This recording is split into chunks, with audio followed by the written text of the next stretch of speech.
बिस्मिल्लाहिर्रहमानिर्रहीम, welcome back. आज हम डिप्लॉय करने जा रहे हैं पीपीओई सर्वर कॉन्फ़िगरेशन और माइक्रोटेक। हमने पॉइंट टू पॉइंट प्रोटोकॉल और द ईथरनेट की थ्योरी को डिटेल से डिस्कस कर लिए थे अपने पिछले लेक्चर में। आज हम इसकी डिप्लॉयमेंट की तरफ चलते हैं कि एक्चुअली आईएसपीज हमारे इंटरनेट को कैसे सेल करते हैं और कैसे उसको मैनेज कर रहे होते हैं आगे। लेट्स से इस सिनेरियो को मैं आप डिस्कस करना चाहूँगा। हमारे पास आईएसपी है आपके लोकल किसी भी मेट्रोपॉलिटन एरिया में कोई भी आईएसपी आपके पास है। जैसे हमारी एरिया में नयाटेल है, हमारे पास पीटीसीएल है, स्ट्रॉन्ग फाइबर है। ये सारे इंटरनेट सर्विस प्रोवाइडर्स हैं। वो आगे डिस्ट्रीब्यूट कर रहे हैं अपने इंटरनेट को डिफरेंट यूजर्स को। अब क्वेश्चन ये कि हमारा यूजर होम यूजर है, ये सारे होम यूजर हैं जहाँ पे उन्होंने राउटर है, ये डायरेक्ट आईएसपी से अपने हाई लेवल आईएसपी से इंटरनेट क्यों नहीं ले लेते? वो अपने लोकल आईएसपी को क्यों पे कर रहे होते हैं? इसकी एक बड़ी रीजन है हमारे पास कॉस्ट की। अब नॉर्मल सी एक एग्जांपल देना चाहूंगा। हमने अपने ऑफिस में सीआईआर कनेक्शन लगवाया था अपने प्रोजेक्ट मैनेजर के लिए।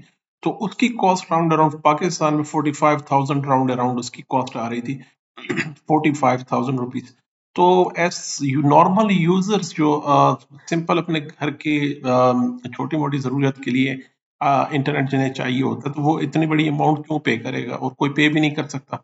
अब नॉर्मल यूजर जिस तरह पैकेजेस आप परचेज करते हैं, वो अब 80 रुपए का भी एक नेट का पैकेज आपको मिल जाता है कि एक दिन में अगर आपने एक पूरे एक दिन के लिए आपको इंटरनेट चाहिए 1 GB का, लेट से 1 GB के लिए आप एक दिन के लिए परचेज करते हैं, तो ये आईएसपी होता है जो आपको वो फैसिलिटी प्रोवाइड कर रहा होता है। ये सब्सक्रिप्शन इस रेट पे मोस्ट चीपर प्राइस और रीजनेबल प्राइस पे जो कस्टमर को इंटरनेट दिया जा रहा होता है, वो आपके लोकल आईएसपी की जरूरत है। तो ये बिजनेस आप भी कर सकते हैं, आप अपना सेटअप कर सकते हैं। इनिशियल इन्वेस्टमेंट कॉस्ट बहुत ज्यादा है इनिशियल, लेटर ऑन उसके मेंटेनेंस और ऑपरेशन एंड मेंटेनेंस की कॉस्ट है, सैलरीज वगैरह वो इतनी, लेकिन इनिशियली थोड़ी कॉस्ट आती है। और इतना और ये है सिंपल कॉन्सेप्ट। कैसे, मैं आपको कॉन्सेप्ट आज इस लेक्चर में समझाना चाह रहा हूँ कि आगे सेल कैसे करते हैं।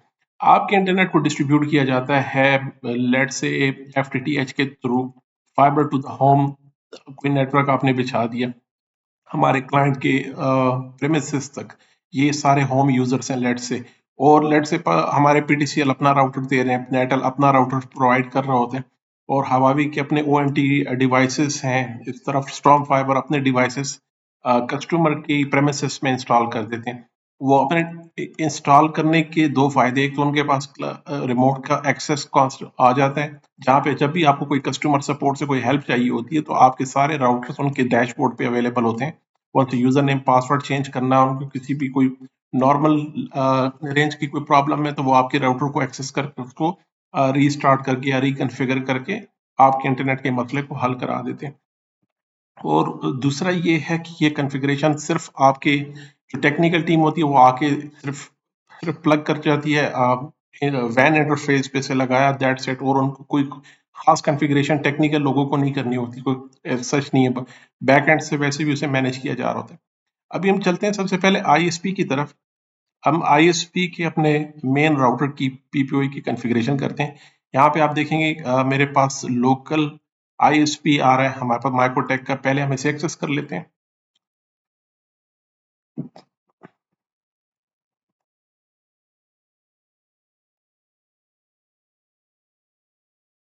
हमारा ये आईएसपी का राउटर एक्सेसिबल हो गया। अब इसमें हमारे पास देखें इंटरफेसेस में दो इंटरफेसेस रखे, मेन इंटरफेसेस दो हैं। एक वैन है जहां से मेन आईएसपी का इंटरनेट आ रहा है हमारे पास, और दूसरा ऑप्शन हमारे पास लैन है। जैसा कि डायग्राम में आप देख सकते हैं, हमारे पास यहाँ पर वैन का कनेक्शन है इस तरफ, और इस तरफ हमारे पास लैन का कनेक्शन है। ये वैन का कनेक्शन और ये लैन का, दो कनेक्शन हैं। आपने आईएसपी की साइड से तो हमें आईपी आपको आईएसपी ने प्रोवाइड कर दी, और लैन साइड पे हमने कोई आईपी असाइन नहीं की। वैन साइड पे जो भी आईपी असाइन हुई दैट्स इट। लैन की तरफ हमने कोई आईपी असाइन नहीं करनी। अब इसके साथ हमने सबसे पहले जाके एक पूल क्रिएट करना है। पूल वो पूल क्रिएट करना है जो हम एक्चुअली अपने होम यूजर्स की तरफ डिस्ट्रीब्यूट करने जा रहे हैं। एक ऐसा आईपी पूल जो कि आपके आईएसपी आपके होम राउटर्स को असाइन को, और होम राउटर और आईएसपी के राउटर में जो पीओई के सर्वर और टनल के बीच में जो टनल तो नहीं है, इनफैक्ट ये कनेक्टिविटी है पीपीओई की, और इसके बीच में जो आप पूल रखना चाह रहे हैं। अब पूल की तरतीब ये होती है कि देखें, हम कह रहे हैं कि मेरे पास पीपीओई का पूल 1 है, लेट से ये इसकी रेंज 10.10.10.1 से लेके 250 तक ले लेते हैं। मैंने कॉपी की, ये पूल 1 था, अब मैं एक पूल 2 बना रहा हूँ। पीपीओई पूल 2 है, और ये मैं कह रहा हूँ ये अब 20 से लेके 20 to 50 तक ये पूल है, और एक और पूल पीपीओई का पूल 3, और इसका पूल है लेट्स से 3 का 30 का, एंड ओके।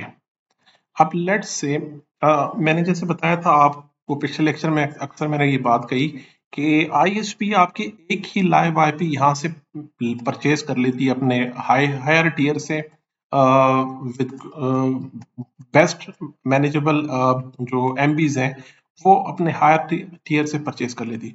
उसके बाद वो हंड्रेड्स एंड थाउजेंड्स यूजर्स में कैसे शेयर करते हैं। अब ये पॉइंट है जहाँ पे हम इस बात को समझने की कोशिश करेंगे। यहाँ पे आपके और जो डीपी हैं यूजर्स की, जहाँ पे हम कह सकते हैं कि डेप्रिसिएशन पॉइंट है, जहाँ पे हमारे यूजर्स को एक्चुअली इंटरनेट प्रोवाइड किया जाता है, ये आपके हाथ में। अब यहाँ पे आपने कौन सी आईपी स्कीम रखनी है, ये अब आप खुद डिसाइड करते हैं। जिस तरह मैंने ये एग्जांपल दी, यहाँ पे एक नॉर्मल हमने स्कीम चलाई, हमने कहा पूल 1 यूज होगा, जैसे ही पूल 1 खत्म हो जाए तो हम पूल 2 की तरफ शिफ्ट हो जाए, यहाँ से अप्लाई कर दें। अब हम कह रहे हैं जैसे ही पूल 2 खत्म हो जाए तो फौरन उसके बाद पूल 3 की तरफ चली जाए बात। तो ये इस तरह मैनेज किया जाता है। तो ये सारी आईपी एड्रेसेस सबसे पहले आपको पूल 1 में से जाएंगी, जैसे ही पूल 1 खत्म हो जाएगा पूल 2 से आईपी शुरू हो जाएंगी, फिर पूल 2 जैसे ही खत्म हो जाएगी नेक्स्ट पूल 3 की तरफ आ जाएगा, 3 खत्म होगा 4 5 6, इस तरह पूल को मैनेज किया जाता है कि एंड यूजर को पता ही नहीं चलता कि यहाँ कितने कितने पूल शेयर हो चुके हैं। इसलिए मैंने पहले भी आपसे अर्ज की कि अगर आईएसपी आपको क्लेम कर रहा है कि मैं 100 एमबीपीएस शेयर कर रहा हूँ आपके साथ, तो इट इज नियरली इम्पॉसिबल कि ये 100 एमबी आपको सिर्फ दिया जा रहा है। ये आपको नहीं दिया जा रहा, ये 100 एमबी एक्चुअली आईएसपी ने शेयर कर रखा है हंड्रेड्स और थाउजेंड्स यूजर के अंदर, जितने भी वो मैनेज कर सकते हैं, जितने भी उनके यूजर्स और रिक्वायरमेंट है। फॉर एग्जाम्पल बता रहा हूँ, तो आईएसपी अपने हिसाब से इसको सेल करेगी आगे, अपने पूल बना के, जितने भी उनके इंफ्रास्ट्रक्चर और जैसे वो परफेक्टली मैनेज कर सकते हैं यूजर रिक्वायरमेंट्स, आईपीस और बैंडविड्थ को। तो अभी के लिए हमारी इतनी रिक्वायरमेंट नहीं है, हम इसे यहाँ से हटा देते हैं कि इतनी बड़े पूल हमारे सेटअप में नहीं चाहिए। हम सिंपल एक पूल यूज करने जा रहे हैं। लेट्स से मेरे पास अपना एक पूल है,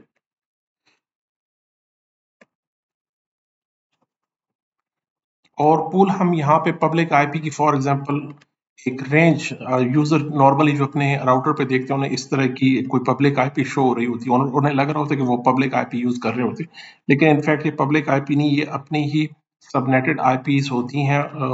इसको क्राफ्ट किया गया होता है 51 और 100 से 6 तक। लेट से हम ये आईपी रेंज यूज करना चाह रहे हैं, जो कि हमारे क्लाइंट और आईएसपी के राउटर के बीच में शेयर होने जा रही है।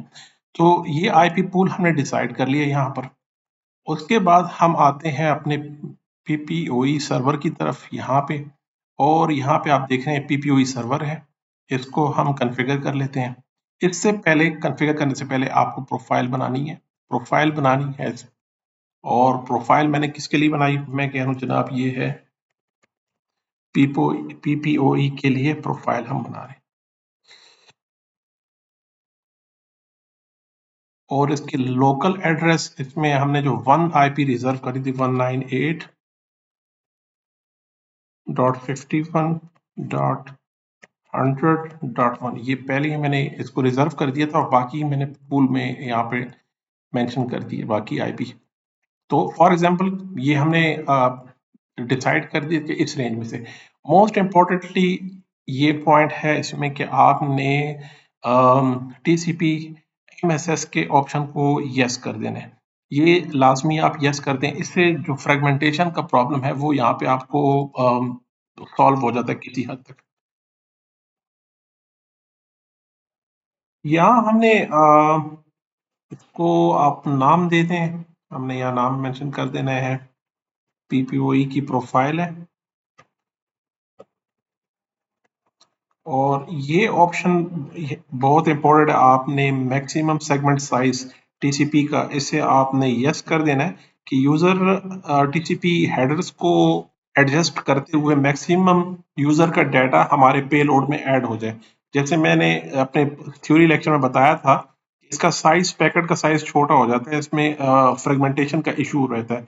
उससे टैकल करने के लिए आपको ये ऑप्शन इनेबल करनी होती है। तो ये हमने एक प्रोफाइल क्रिएट कर ली, ओके कर लें, ये हमारी पीपीओई की प्रोफाइल है। इसके बाद सीक्रेट में जाके हमने वो यूजर्स बनाने हैं। हमने लेट्स से यूजर 1 हमारे पास, पासवर्ड, और किस सर्विस के लिए हम कह रहे हैं जनाब, ये पीपीओई के लिए, और प्रोफाइल हमने यूज करनी है जो हमने क्रिएट की उसके लिए।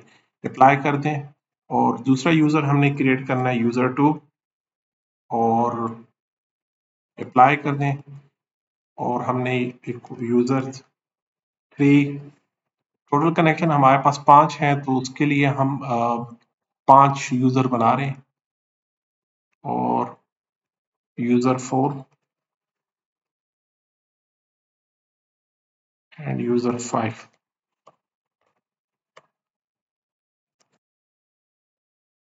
अभी सिर्फ एक एग्जांपल के लिए मैं बताना चाह रहा हूँ कि अगर 5 आपके पास लोकल कनेक्शंस हैं तो सिर्फ उससे मैनेज करने में आपको क्या चैलेंजेस या आपको क्या मुश्किलात का सामना हो सकता है।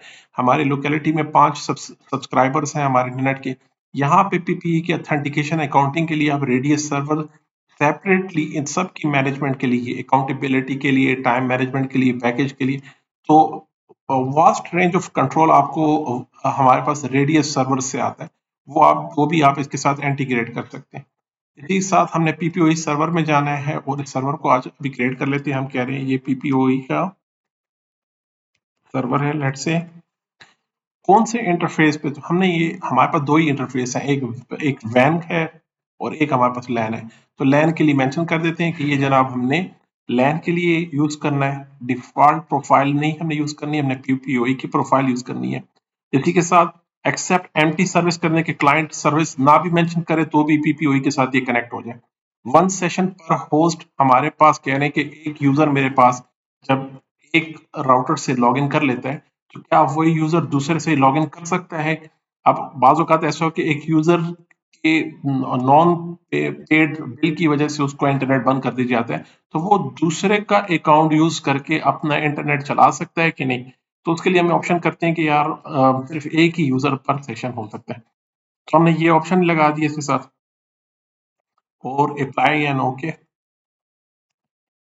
और इंटरनेट के लिए हमारे पास फायरवॉल पे नेट रूल हमने मैस्कुरेट कर ऑल सोर्सेज पे लगा रखे हैं। तो ये इंटरनेट के लिए, तो ये हमारा पीपीओई का सर्वर ऑलमोस्ट बन चुका है। अब हम एक यूजर अपने होम यूजर 1 की तरफ चलते हैं। अब यहाँ से हम होम यूजर 1 को, होम राउटर है हमारे पास, इसे कनेक्ट करते हैं। तो इसमें आपको सबसे पहले इंटरफेसेस यहाँ पे डिफाइन होती हैं, लैन और वैन डिफाइन होगी। उसी के साथ हमने एड्रेस बता देना लैन साइड पे। अब मोस्टली आपने देखा होगा राउटर पे बाय डिफॉल्ट 1.1.1 ही होता है सारे राउटर पे। तो जो भी आपने रखनी है वो हम सारे राउटर पे लेट से हमने सेम ही रख ली सबके लिए। इसी के साथ उसमें डीएचसीपी इनेबल हो जाए। अब ये कस्टमर साइड की ऑप्शन है तो वहां पे हमने डीएचसीपी को यहाँ पे इनेबल कर दिया। उसमें ऑप्शंस वगैरह हमने सारे बता दिए कि ये इंटरनेट चल रहा है हमारे पास यहाँ पे नेटवर्क, इसके 10 के नेटवर्क को माइनस कर लेते हैं, हम सिर्फ 1.1 यूज कर रहे हैं। तो आपने इस साइड पे, क्लाइंट साइड पे एक डीएचसीपी चला लिया और इसके अलावा आईपी में, फायरवॉल में एक मैस्कुरेट का रूल यहाँ पे भी नेटिंग हो रही है कि चूंकि आपके पास लैन साइड की आईपी डिफरेंट है और वैन साइड की आईपी डिफरेंट है, इंटरनेट आपको वैन साइड से आ रहा है, इसलिए नेट की जरूरत पड़ती है। उस तरह हम पीपीओई की तरफ चलते हैं। यहाँ पे यहाँ पे हम पीपीओई के क्लाइंट कनेक्ट करने की कोशिश करते हैं। सिर्फ हमने यूजर बता देना है, ये यूजर 1 है, उसका पासवर्ड और डीएनएस आपको चाहिए जी, डीएनएस भी हमें चाहिए। अप्लाई करके ओके कर दीजिए। देखिए यहाँ पे मेरे पास आर आ रहा है, आर मीन्स रनिंग एक हमारे होम राउटर पे, और इसी इमीडिएटली आप पीपीओई के एक्टिव कनेक्शन में आप देखें यूजर 1 ने ज्वाइन कर दिया इस पब्लिक आईपी के थ्रू। देखिए हमारे पास पब्लिक आईपी थ्रू यहाँ पे शो हो रही है। अब हम चलते हैं अपने क्लाइंट की तरफ। क्लाइंट से हम डीएचसीपी की रिक्वेस्ट कर लेते हैं। हमें जैसे ही आपने वाईफाई के थ्रू या लोकल राउटर के थ्रू या स्विच के थ्रू आपने केबल कनेक्ट करी, और यहाँ पे आपको आईपी असाइन हो जाएगी, और इमीडिएटली हम इंटरनेट चेक कर लेते हैं यहाँ पे। तो जनाब हम इंटरनेट आपका राउटर 1, हमारा जो होम राउटर 1 था वो कनेक्ट हो गया। इसी तरह ये मेरे पास होम राउटर 1 था, इसका काम खत्म। अब हम 2 की तरफ चलते हैं। बाकी कॉन्फ़िगरेशन सब पे ऑलमोस्ट सेम ही है। हमने ऑलरेडी मैंने बेसिक कॉन्फ़िगरेशन की हुई है, तो इसमें आपने आईपीज़ असाइन कर देनी है, इंटरफ़ेसेस असाइन कर देनी है, और फ़ायरवॉल रूल असाइन कर देना है, और एक डीएचसीपी। यहाँ पे डीएचसीपी देखिए सर्वर वही हमने 1.1 इस साइड पे भी वही आईपी रखी है। हम पीपीपी पे आके पीओई का क्लाइंट क्रिएट करना चाह रहे हैं। सिर्फ यूज़र नेम यहाँ पे यूज़र 2 होगा, और पासवर्ड डीएनएस भी चाहिए। अप्लाई कर लीजिए एंड ओके। तो हमारे पास राउटर 2 होम राउटर 2 भी ही कनेक्ट हो गया। तो इसी के साथ वेरीफाई कर लेते हैं, इसकी वेरिफिकेशन कर लेते हैं।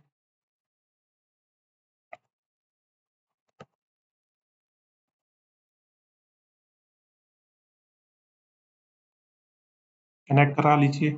जैसे ही हमारा स्विच ऑन हो जाएगा, हमें आईपी यहाँ पे असाइन हो जाएगी, और इसी के साथ मैं इंटरनेट भी चेक कर लेता हूँ। यहाँ पे हमारे पास अभी ये स्विच ऑन होने में थोड़ा टाइम लग रहा है, इसलिए इसे भी हम ऑन कर लेते हैं बाकी स्विचेस को। तो हमारे पास राउटर 2 की कॉन्फ़िगरेशन भी हो गई। इसमें हमने फायरवॉल मैस्कुलेट रूल है बिल्कुल। तो अब हम दोबारा चेक कर लेते हैं राउटर 2 पे। आईपी असाइन होगी 9 की, और पिंग के यहाँ पे देखें इंटरनेट हमारी राउटर 2 पे भी एक्सेस अवेलेबल है। अब हम चलते हैं होम राउटर 3 की तरफ।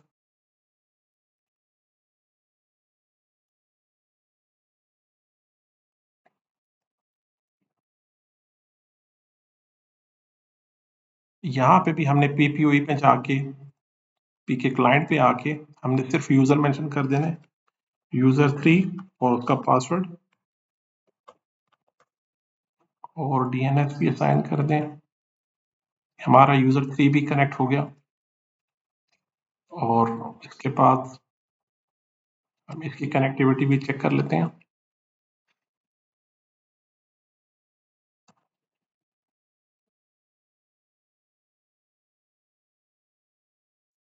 जनाब हमारे पास इंटरनेट की यहाँ पे अवेलेबिलिटी है।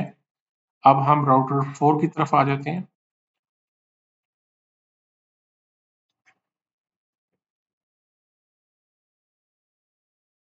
राउटर 4 पे भी हम पीपीओई का सिर्फ क्लाइंट हमने क्रिएट करना है, जहाँ सिर्फ यूजर बता दें, यूजर 4, उसका पासवर्ड। यूजर 4 भी हमारे पास आ गया, और यूजर 4 के एक यूजर को हम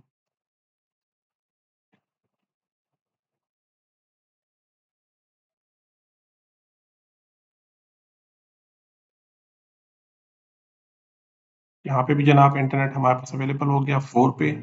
और फाइनली हम अपने होम राउटर 5 की तरफ चलते हैं, और यहाँ पे भी जनाब हम पीपीओई का इंटरफेस क्रिएट कर रहे हैं, यूजर 5, उसका पासवर्ड। यूजर 5 भी कनेक्ट हो गया हमारे पास। That's great.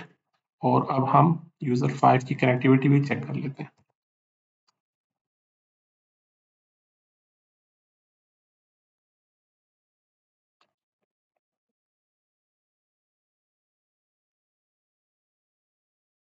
गूगल को भी रिप्लाई आ रहा है हमारे पास। तो यहाँ पे देखें जनाब, हमारे पास सारी कनेक्टिविटी कंप्लीट हो गई सारे यूजर्स की। अब हम मेन फायर आपके पास जो आईएसपी के राउटर है, यहाँ पे देखें एक्टिव कनेक्शंस हमारे पास सामने आ रहे हैं। हम यहाँ से देख सकते हैं इन सब की पब्लिक आईपी जो असाइन की गई है, वो यहाँ पे आप शो देख सकते हैं कि कौन कौन से यूजर कितने टाइम से कनेक्ट है, यहाँ पे दिखाई दे रहा है। इसी के साथ इंटरफेसेस में आके आपको न्यू इंटरफेसेस दिखाई देंगे। देखें डायनामिकली जो ऐड हो गए हमारे इंटरफेसेस में, इसमें पर यूजर स्पेसिफिकली जो यूजर ट्रैफिक जा रही है वो हम देख सकते हैं कि ट्रैफिक आपके पास यूजर कौन सी यूज कर रहा है, उसे टॉर्च करके हम मल्टीपल प्रोटोकॉल्स पोर्ट्स और मैक एड्रेसेस की बेसिस पे हम उसके स्पेसिफिक इंफॉर्मेशन देख सकते हैं कि आया हमारे यूजर और कौन सा यूजर ज्यादा इंटरनेट यूज कर रहा है। उसकी मैनेजेबिलिटी का भी एक क्वेश्चन है, वो हम अलग से देखेंगे कि माइक्रोटेक बहुत बेस्ट आपको बैंडविड्थ मैनेजमेंट सोल्यूशन प्रोवाइड करता है, जो कि हमारे पास यहाँ पे क्यूज हैं, मुख्तलिफ डिफरेंट क्यूज हैं, उससे आप अपने बैंडविड्थ को परफेक्टली मैनेज कर सकते हैं अपने यूजर्स में।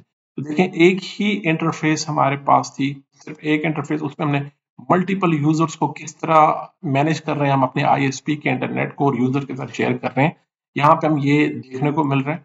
मल्टीपल यूजर्स इस तरह पीओई को कनेक्ट कर लेते हैं। इसी तरह फायरवॉल में आप सेशंस देख सकते हैं, अपने कनेक्शंस कितने कनेक्शंस कौन कौन सी पब्लिक आईपी के बीच में, आपके राउटर और स्विचेस के बीच की कम्युनिकेशन यहाँ पे। अब आपको सेंट्रल कंट्रोल यहाँ पे मिल जाता है, आपके आईएसपी अपने सारे राउटर्स को और सारे यूजर्स को किस तरह मैनेज करती है, वो यहाँ को देखने को मिल रहा है। इसी तरह आप देख सकते हैं पूल की यूजेबिलिटी को, हमने पूल बनाए थे, पूल हमने बनाए थे तो उसमें यूजेस देखें कहाँ कहाँ पे कौन कौन से यूजेस हो चुके हैं। जैसे ही पीपीओई का कोई यूजर डिस्कनेक्ट हो जाए या हम डिस्कनेक्ट कर दें, तो यहाँ से उसकी आईपी हमारे पास रिलीज हो जाएगी। ये वही पूल जो आपने बनाए थे, जैसे मैंने बताया कि पूल 1 2 3 4 5, वो सारे पूल की यूजिबिलिटी भी यहाँ पे शो होनी शुरू हो जाती है। तो जनाब ये था हमारा टॉपिक आज का, how to deploy PPOE from ISP aspects. Please like subscribe कीजिएगा, आपका कोई क्वेश्चन हो प्लीज कमेंट कीजिए लाइक, और अपना ख्याल रखिएगा जी। मिलते हैं अगले लेक्चर में। अल्लाह हाफिज।